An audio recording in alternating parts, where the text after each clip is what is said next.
Kali ini pasti berhasil, gumam Sandy dalam benaknya. Karena saat ini situasi dan kondisinya seolah mendukung. Tak hanya itu, Larissa juga sudah memberikan lampu hijau padanya. Apalagi saat ini mereka sedang berada di dalam kamar, tentu saja tempat yang sangat pas untuk berolahraga malam. Sandy mengusap bagian tubuh Larissa dengan P4 gutan yang masih belum terlepas. Mereka sama-sama menikmati adegan itu. Tok! Tok! Tok! Mami! Daddy! Teriak dua orang anak kecil yang membuat Larissa dan Sandy seketika melepaskan pagut. Ni 4. Kedua orang itu cukup terkejut dan langsung menoleh ke arah pintu. Tak berselang lama, pintu kamar dibuka dari luar yang membuat sepasang suami istri yang sedang menikmati madu asmara itu langsung melepaskan dekapan dan saling menjauh. Xaver dan Ziva masuk dan berlari menghampiri mereka. Larissa membuang nafas kasar, untung saja ia segera menjauhkan tubuh dari Sandy. Bisa bahaya jika sampai kedua anak itu melihat apa yang sedang mereka lakukan. Zap! Ziv! Ada apa? Tanya Larissa seraya menatap ke arah dua anaknya. Mami, kita takut. Kita takut didemit yang tadi sore, dibilang sama Daddy. Tutur Xaver yang membuat Larissa seketika menoleh ke arah suaminya. Sandy hanya menggaruk kepalanya yang tak gatal. Kenapa juga ia harus menakuti anak itu? Sayang, di demit itu tidak ada. Daddy cuma berbohong. Iya kan? Larissa kembali menoleh ke arah suaminya. Iya, Daddy cuma bohong kok. Kalian gak usah takut ya. Mending sekarang Xaver dan Ziva tidur di kamar kalian lagi ya. Timpal Sandy dengan bibir tersenyum. Ia meminta kedua anak itu agar segera kembali ke kamarnya. Gak mau. Kita takut. Malam ini, kita mau tidur sama Mami dan Daddy. Rengek kedua anak itu dengan wajah melas. Mampus. Sandy menepuk jidatnya sendiri. Loh, kok takut? Biasanya jagoan-jagoan Mami ini gak pernah takut. Larissa mengusap kepala kedua anaknya dengan lembut. Kita takut. Malam ini mau tidur sama Mami aja. Kita juga kangen sama Mami, karena semalam Mami gak ada di sini. Tutur Xaver dengan wajah yang semakin terlihat memelas. Tentu saja Larissa tidak akan tega saat melihat wajah melas kedua anaknya. Ya sudah, tidak apa-apa. Malam ini kalian boleh tidur di sini. Ucap Larissa yang membuat Sandy semakin putus asa. Ujian apalagi ini ya Allah. Gumam Sandy kembali dengan wajah yang mendadak berubah kucel. Ih, makasih Mami. Ziva, ayo kita naik. Xaver langsung mengajak adiknya untuk segera naik ke atas kasur berukuran king size itu. Tidak apa-apa kan malam ini, anak-anak tidur di sini dulu? Larissa menatap ke arah Sandy. Tentu saja gak masalah. Aku malah senang bisa tidur bareng anak-anak.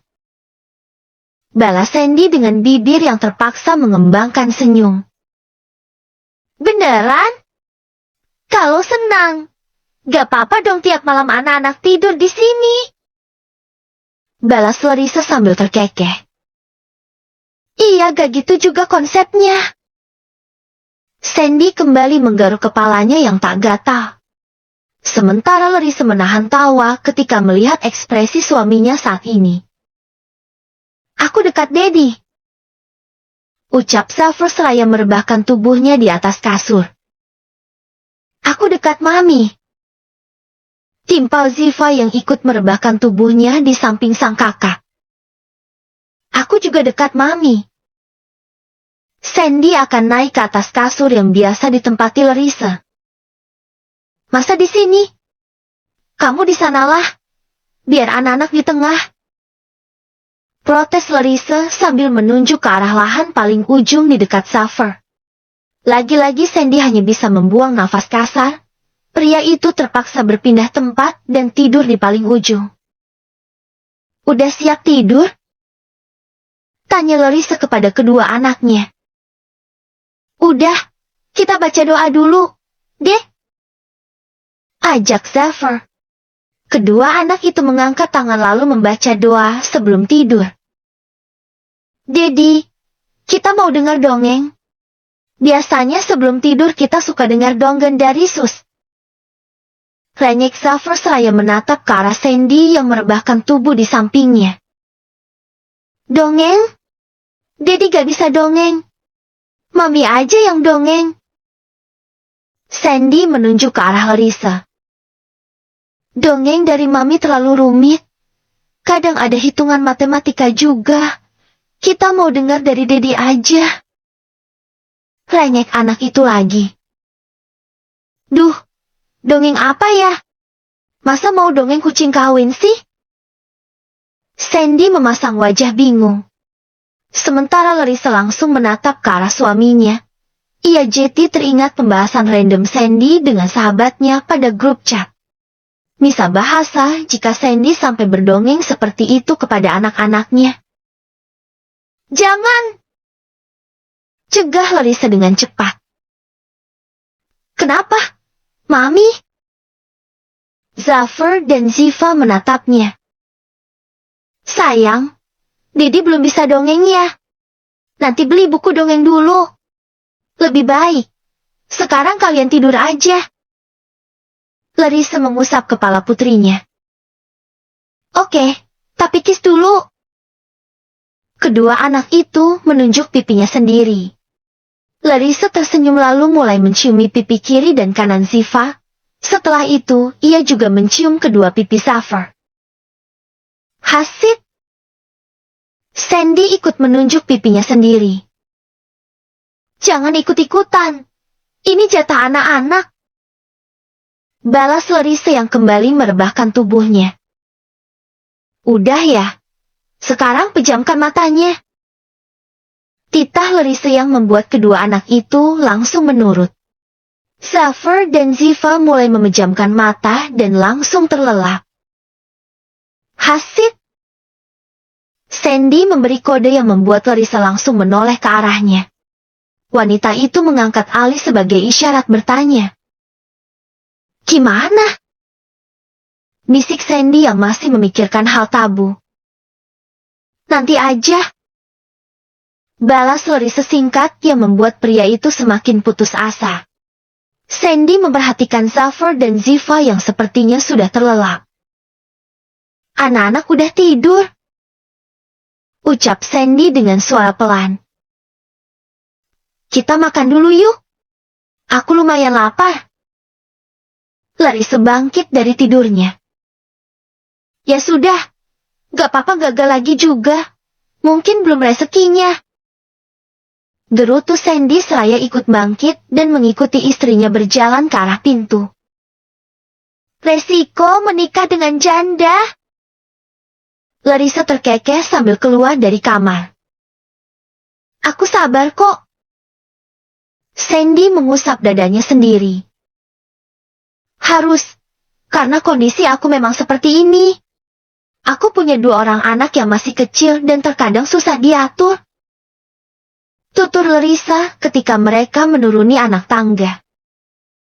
Gak apa-apa, aku lagi hoki. Buy one get free. Sandy mensejajarkan langkah dengan istrinya. Hoki apa terpaksa? Aku yakin setiap laki-laki pasti membayangkan menikah dengan seorang gadis. Bukan wanita beranak sepertiku. Wanita itu terdengar merendah. Itu kan cuma bayangan. Tapi nyatanya yang terjadi lebih menyenangkan daripada itu. Balas Sandy yang membuat Larissa merasa lega. Walaupun masih belum ada kata cinta yang terucap dari keduanya.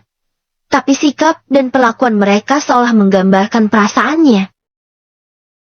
Kita makan dulu. Kamu mau makan apa? Biar aku ambilkan. Tawar Larissa setelah mereka tiba di ruang makan. Apa aja? Sebenarnya aku lagi pengen makan kamu. Sandy menatap dalam-dalam wajah istrinya yang membuat Larissa menjadi salah tingkah. Jangan! Aku tuh gak enak. Larissa terkekeh. Masa? Belum juga dicoba? Sandy tersenyum menggoda. Udah ih. Kamu tuh masih muda. Otak kamu masih fresh buat belajar. Larissa mengambilkan nasi beserta lauk untuk suaminya. Kata siapa? Aku memang masih muda. Tapi pikiranku lebih dari itu. Jangan berpikir kalau perjaka tidak tahu apa-apa. Sandy terkekeh pelan. Kelihatan banget nih tukang nonton film biru. Balas Larissa yang membuat Sandy malah memecahkan tawanya. Astagfirullah. Suka benar, tapi bohong. Aku cuma bercanda. Elak Sandy. Aku gak percaya. Udahlah. Mending sekarang kita makan sebelum jam 10 malam. Larissa meletakkan piring yang penuh dengan makanan itu ke hadapan suaminya. Alhamdulillah rezeki anak Bapak Sutisna, yang biasanya makan di warteg, sekarang disuguhkan oleh istri. Kali ini Sandy berbicara seperti orang benar. Semalam mereka tidur berempat. Padahal Sandy sudah uring-uringan tidak jelas. Sepertinya pria itu masih menginginkan untuk melakukan sebuah kegiatan bersama dengan istrinya. Namun, keadaan tidak mendukung sehingga membuat ia terpaksa harus kembali menahan diri. Haf, seger banget. Ucapnya seraya keluar dari kamar mandi. Bertepatan dengan Larissa yang baru kembali ke kamar. Wanita itu baru selesai mengantar anak-anaknya ke kamar. Karena setelah itu Zafar dan Ziva akan diurus oleh babysitternya masing-masing. Hari ini kamu mau ke kampus kan? Tanya Larissa seraya menatap ke arah Sandy yang sedang berdiri di depan lemari pakaian. Pria itu masih mengenakan sehelai handuk yang hanya ia lingkarkan pada pinggangnya saja. Enggak, aku mau ke kantor. Tapi bercanda. Balas Sandy yang membuat Larissa seketika membuang nafas kasar. Biar aku pilihkan baju untukmu. Larissa berjalan ke arah lemari pakaian. Wanita itu memilihkan baju untuk dikenakan suaminya hari ini. Padahal kamu sendiri kalau mau pakai baju harus diambilkan dulu sama asisten. Kok sekarang mau ngambilin baju buat aku? Tanya Sandy yang membuat Larissa langsung menoleh ke arahnya. Karena kamu adalah suamiku. Masa aku juga harus menyuruh asisten buat nyariin baju kamu? Coba pakai yang ini. Larissa menyerahkan baju dan celana ke arah Sandy. Oke, makasih. Tapi SMP, yang mana? Tanya Sandy frontal. Kamu cari saja sendiri. Larissa mundur agar Sandy mengambil benda itu sendiri. Kenapa gak sekalian aja? Kamu jijik? Tanya pria itu lagi. Bukan gitu. Hanya saja aku rasa kurang pantas. Elak Larissa. Kurang pantas karena isinya belum kamu pegang sedangkan luarnya sudah kamu ambil. Sandy menatapnya dengan bibir tersenyum menggoda. His, mulai ngaco. Dasar bocah. Ledek Larissa sambil terkekeh. Jangan panggil aku bocil. Tante. Balas Sandy yang membuat Larissa seketika menatap tajam ke arahnya. Pria itu hanya memecahkan tawa dan berpakaian di hadapan sang istri tanpa melepaskan handuknya terlebih dahulu. Setelah itu, mereka sarapan bersama. Sandy benar-benar merasakan kehangatan sebuah keluarga. Meskipun orang-orang di sekitarnya terasa asing.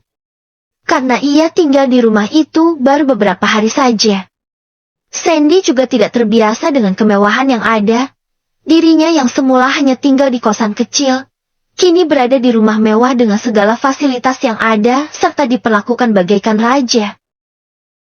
Hadeh, motor gue kan di Garut.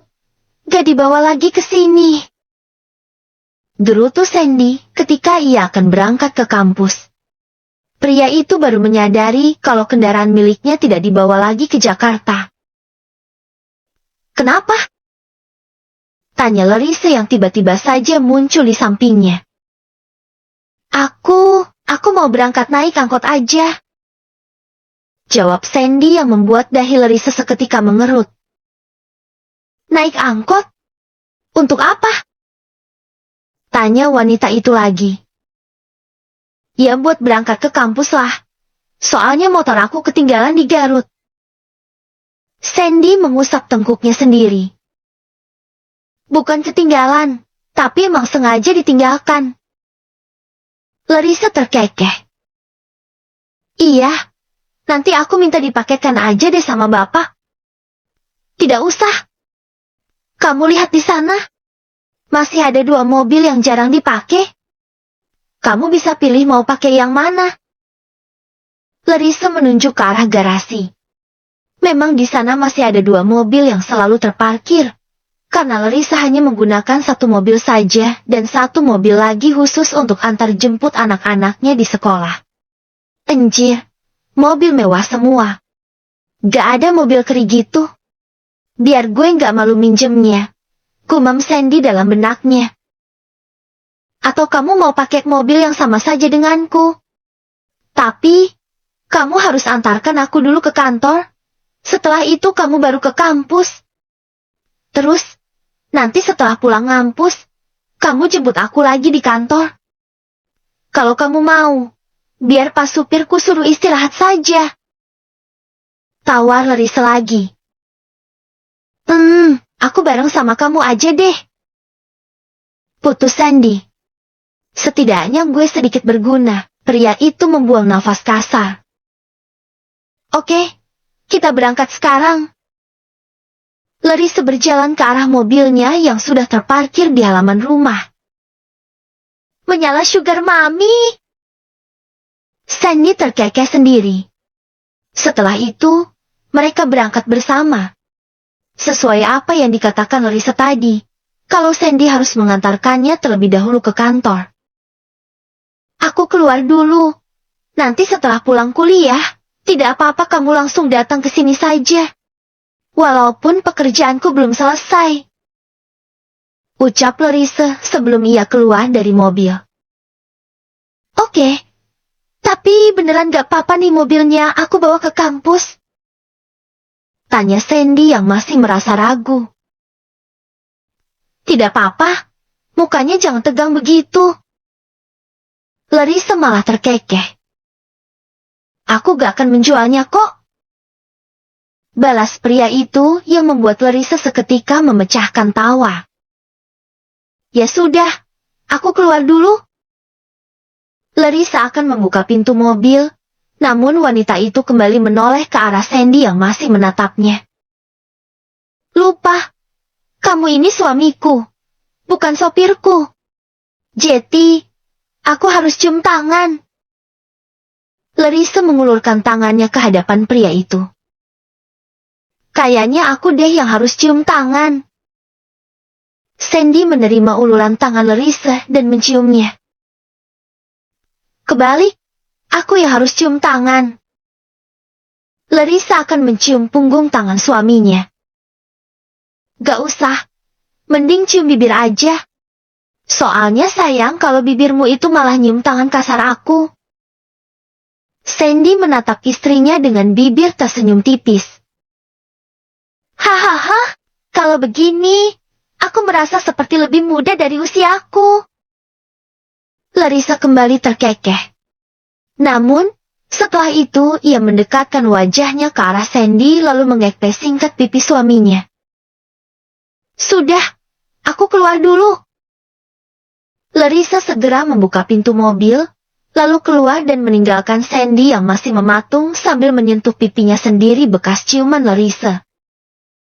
Nikmat mana lagi yang kau dustakan?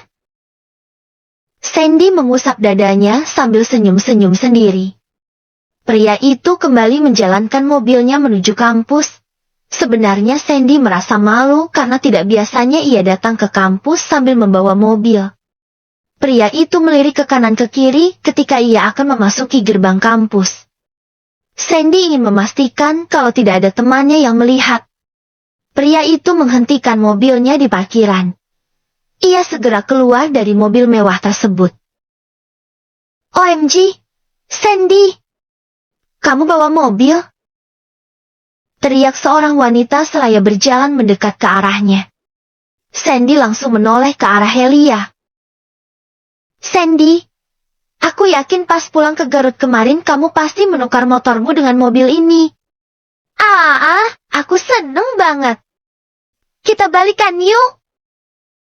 Helia langsung memeluk tubuh Sandy dengan wajah berbinar.